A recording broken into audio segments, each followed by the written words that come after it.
Así sonaban las lenguas antiguas de las civilizaciones del mundo. El último es el más antiguo y raro de todos. Número 5. Latín medieval. Caesar sanctae urbis Romae Augustus, senatorem Publium Quinctilium Varo. Número 4. Arameo. Edi af anachna sabakna lejibina, ve alta la narenision y la vicina mimbisa. Número 3. Maya. Tenetunet scanso nahanen te casa, in humezzo na te huete te casa, dani te ten. Número 2. Egipcio antiguo.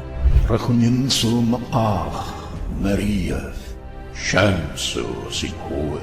Y el más antiguo de todos, el sumerio. Iltam Sumra Rashupti Ilatim, Litait Belet Ishi Rabit Igigi, Ishta Sumra Rashupti Ilatim, Litait Belet